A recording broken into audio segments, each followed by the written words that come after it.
Olá, meus irmãos, paz do Senhor Jesus. Espero que todos estejam bem. Estamos aqui para mais um vídeo do nosso canal Jovens e Teologia. E para você que ainda não é inscrito no nosso canal, curta, comente, compartilhe este vídeo para o máximo de pessoas e que possamos agregar um pouco mais para o reino de Deus dentro da área do ensino das Escrituras. Hoje, o tema é: o justo floresce, o ímpio perece. Uma reflexão sobre o Salmo 1.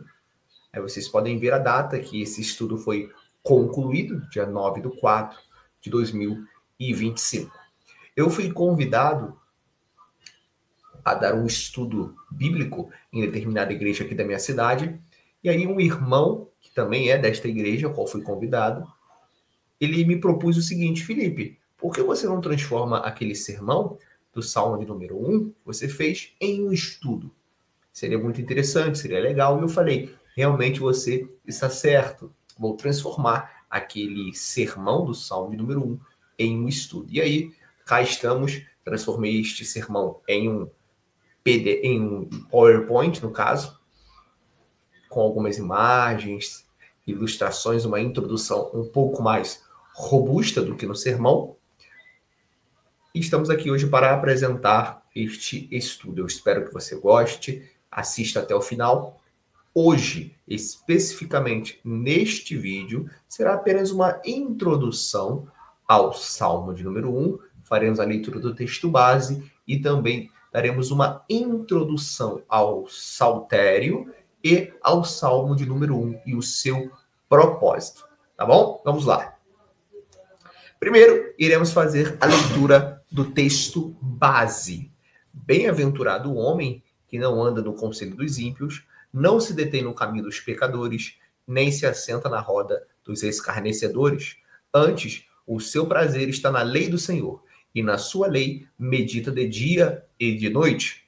Ele é como árvore plantada junto à corrente de águas, que, no devido tempo, dá o seu fruto, e cuja folhagem não murcha, e tudo quanto ele faz será bem sucedido. Os ímpios não são assim, são, porém, como a palha que o vento dispersa.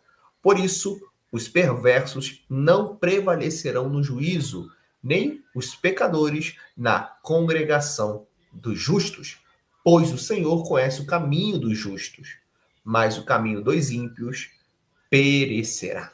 A tradução que utilizamos como base foi a Almeida Revista Atualizada, a famosa ARA, de tradução por equivalência formal e dinâmica. Uma introdução aos Salmos. O livro dos Salmos é composto por uma coleção de 150 textos poéticos de diferentes gêneros literários.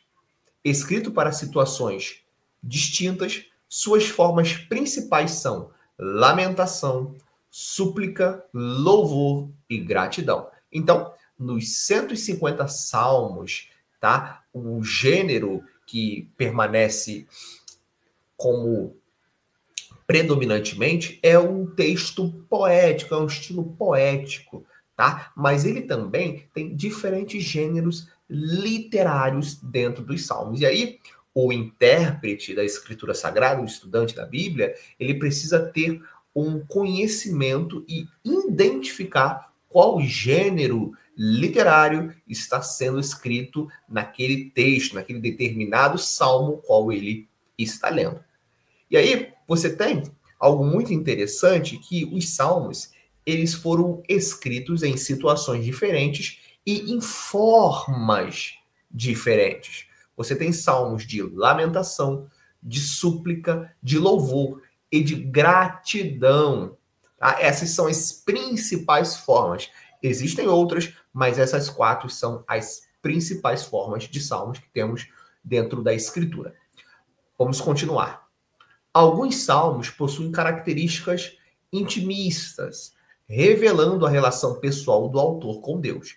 Outros apresentam orientações e conselhos para a vida, pressupondo uma relação comunitária. Muitos salmos são composições para eventos litúrgicos específicos, como solenidades anuais, rituais e peregrinações. O livro dos Salmos ele foi compreendido em 5 blocos distintos pela tradição judaica. Aí você tem a clássica divisão dos Salmos em 5 partes. A primeira parte vai do Salmo de número 1 ao 41. A segunda parte do Salmo de número 42 ao Salmo de número 72. Terceira parte do Salmo 73 ao Salmo 89. Quarta parte do Salmo 90 ao Salmo 106. A quinta e última parte do Salmo 107 ao Salmo de número 150. Geralmente, a estrutura é tida como uma referência ao Pentateuco. O Pentateuco, quem não conhece ou não se recorda, o Pentateuco são os 5 primeiros livros da Bíblia: Gênesis, Êxodo, Levítico, Números e Deuteronômio. Eles levam esse nome de Pentateuco, 5 livros, ou os 5 rolos. Algo muito interessante, que acabamos de ver neste primeiro slide, é que muitos salmos eles apresentam uma relação íntima do escritor para com o Deus Todo-Poderoso. Quem não se lembra do salmo clássico de Davi, no salmo de número 51, quando ele escreve algo maravilhoso, guiado pelo Espírito Santo, a falar com Deus: cria em mim, ó Deus, um coração puro, após a repreensão dele, após a repreensão que ele recebera do profeta Natã, no segundo livro do profeta Samuel, no capítulo de número 12. Então, nesse Salmo 51, nós percebemos uma íntima relação do escritor com Deus. Outros salmos já apresentam uma orientação e um conselho para a vida cristã. Por exemplo, é o caso do Salmo de número 1, ao qual estudaremos nessa sequência de vídeos. Você verá isso nos próximos slides com mais profundidade. Vamos lá. O Salmo 1 é caracterizado por um tom sapiencial, ou seja, é um dos salmos sapienciais. Salmo sapiencial, pessoal, é aquele salmo de sabedoria, tá bom? A exemplo de outros que temos no Saltério, como que um cântico de piedosa sabedoria prática da vida. Uma vez que oferece um forte contraste. Aqui está, preste bem atenção nessa última linha, pessoal, que estaremos lendo aqui, tá? Aqui está o clímax do Salmo de número 1. Qual é a mensagem que ele quer passar para o leitor? Uma vez que oferece um forte contraste entre duas abordagens da vida. A primeira, o caminho da virtude, que é governada pela sabedoria, e o caminho dos maus, que é marcada pela ignorância. Então, o Salmo de número 1, ele tem como propósito demonstrar um forte contraste entre uma vida guiada pela sabedoria e outra vida guiada ou marcada pela ignorância. O agir segundo a sabedoria reflete o pensamento da literatura sapiencial, como temos em Provérbios 2, do 12 ao 22, que nos fala justamente da sabedoria contra as más companhias. O Salmo não se dirige a Deus. O Salmo número 1, tá, pessoal? O Salmo de número 1, ele não se dirige a Deus. Porém, aos ouvintes / leitores que devem recebê-lo como uma lição e exortação, indicando um campo polarizado, tanto de pessoas como de destinos. Então, o Salmo de número 1, que ele abre esse primeiro conjunto de saltérios, lembra do slide passado, que vai do Salmo de número 1 ao Salmo 41, ele já inicia com um salmo para o leitor / ouvinte, tá bom? O primeiro salmo desse grande conjunto, que vai do 1 ao 41, ele é direcionado para o cristão, para o ser humano, e irá ensiná-lo a como viver uma vida governada pela sabedoria. E também irá demonstrar como é a vida daqueles que não vivem segundo a sabedoria, mas sim que são governados pela ignorância. O livro dos Salmos inicia com uma apresentação que orienta para a vida, na qual se deve evitar a influência dos malévolos e dos que ridicularizam o bem. Aconselha-se a adotar o estudo e conhecimento da Torá de Deus como meta principal. Desse modo, se poderá usufruir da alegria, da estabilidade e da justiça diante do julgamento humano e divino. O Salmo 1 é anônimo e felicita os que estudam e observam assiduamente a lei divina. Aqueles que progridem no estudo da lei divina. Lei esta que aqui é vista como fonte de alegria e não como um peso. Em poucas linhas, o salmista ele consegue evocar vivas imagens da natureza e da vida do povo de Judá. Então, os salmos, eles têm essa característica de dar vida à natureza, ou a imagens da natureza, para uma vida prática, para uma vida cristã prática, no nosso caso, tá bom? E a lei, o que mais é interessante, tá? Dentro do Salmo número 1, eu penso que o que é mais interessante é como o salmista se refere à lei de Deus e ele demonstra a importância desta lei no dia a dia do ser humano. Quando o ser humano ele é guiado pela lei de Deus, ele vive uma vida segundo a sabedoria que está apresentada nas Escrituras Sagradas. Tanto é que, quando o apóstolo Paulo, já no Novo Testamento, em 2 Coríntios 4:4, quando ele diz que o Deus deste século cegou o entendimento dos incrédulos para que não resplandeça o quê? A luz do evangelho de Cristo. Então, a marca de uma vida que leva maus caminhos é uma marca que é guiada pela ignorância. Então, o ímpio, ele é guiado, ele é governado pela ignorância, enquanto o justo, não por si próprio, ok? Não por si próprio, mas justificado pelo sangue do Senhor Jesus Cristo, ele vive uma vida guiada e governada pela sabedoria que está contida nas Escrituras. Para você viver uma vida segundo as Escrituras, uma vida de sabedoria, melhor dizendo, você precisa ler a Escritura.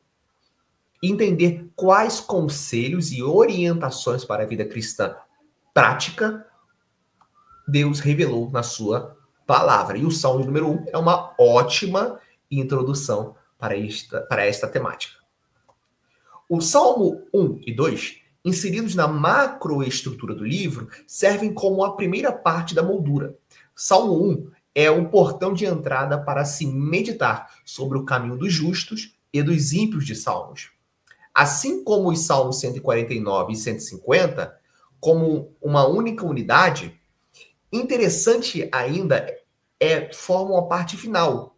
Aliás, a menção do termo bem-aventurado / felizes no início do Salmo 1 e no final do Salmo 2 indica que os dois salmos foram considerados para ser uma unidade literária e que o cristianismo primitivo viu que os dois primeiros salmos deveriam ser considerados. A observação de Crick, quando afirma que o Salmo de número 1 foi considerado uma introdução à perspectiva da sabedoria, e o Salmo 2 fornece uma abordagem profética para o livro, coroando a liturgia tanto da sinagoga como da igreja. Esse salmo também é chamado de a coroa da bem-aventurança, que teremos no final do caminho na presença do Senhor. Então, tanto o Salmo de número 1 quanto o Salmo de número 2, eles estão interligados. E uma dessas interligações, para podermos identificar, é o primeiro termo que aparece no Salmo de número 1, que é o termo asherê, que seria bem-aventurado, ou felizes, ou louvados, né? E ele aparece no Salmo de número 1 como o primeiro termo e ele encerra o Salmo de número 2. Isso demonstra também que tanto o Salmo de número 1 quanto o Salmo de número 2, eles estão interligados. É por isso que o Salmo de número 1 ele foi considerado uma introdução à perspectiva da sabedoria. E o Salmo de número 2 ele oferece uma abordagem profética para o livro, coroando assim a liturgia da sinagoga como da igreja. Esse salmo, ele também é chamado de a coroa da bem-aventurança. A coroa que teremos no fim do caminho, na presença do Senhor. Olha que riqueza literária, teológica, estão contidas no primeiro e no segundo salmo. Apesar de que, nesta aula, nesses vídeos aqui, nesses estudos, abordaremos somente o salmo de número 1. Então, para encerrarmos aqui, você tem a divisão dos salmos. A primeira divisão dos salmos vai do salmo de número 1 ao salmo 41, e aí o tema principal dessa primeira divisão é o ser humano e a criação. E o termo que mais aparece é Jeová, Senhor, que é o tetragrama sagrado, é o Yud, Re, Vav, Re, as 4 consoantes hebraicas, o Yud, que seria o Y, o Re, que é o H, o Vav, que é o V, ou o W, e o Re de novo, tá bom? E esse é o termo que mais aparece. A segunda divisão dos salmos vai do salmo 42 ao salmo 72. E o principal tema é livramento e a redenção. E o termo que aparece predominantemente é o termo Elohim, que significa Deus, ou deuses, dependendo do contexto. A terceira divisão, que eu coloquei ali, ó, livro 3, é o salmo de número 73 ao salmo 89. E os temas principais são a adoração e o santuário. E o termo que mais aparece é o termo Elohim, Deus. A quarta divisão dos salmos vai do salmo 90 ao salmo 106. E o tema principal é o deserto e os caminhos de Deus. O termo que mais aparece é o termo Jeová, que significa Senhor. O livro 5 é a última divisão dos salmos, que vai do salmo 150, salmo de número 107 ao salmo de número 150. E os temas principais são a palavra de Deus e o seu louvor. Semana que vem, daremos continuidade e veremos um exemplo de cada divisão deste livro. Como assim, Felipe? Por exemplo, veremos um salmo dentro dessa composição, dessa primeira composição do salmo de número 1 ao 41, que traga esse texto, que traga um dos temas que eu coloquei ali, o ser humano e a criação. Veremos o salmo de número 8. Na segunda parte, que é livramento e redenção, que é o salmo 42 ao 72, veremos o salmo de número 46. Depois, na terceira parte, que é adoração e santuário, veremos o salmo de número 75. E aí, na quarta parte, que é o deserto e os caminhos, que vai do salmo 90 ao salmo 106, veremos o texto do salmo de número 104. Na última parte, que é a parte 5, que é a palavra de Deus e o seu louvor, que vai do salmo 107 ao salmo 150, veremos o clássico e grandioso texto do salmo 119. Tá bom? E depois entraremos fazendo a exposição e o comentário do texto do salmo de número 1, versículo por versículo. Tá bom? Espero que você tenha gostado. Não se esqueça de se inscrever no nosso canal, curta, comente, compartilhe e que o Senhor vos abençoe.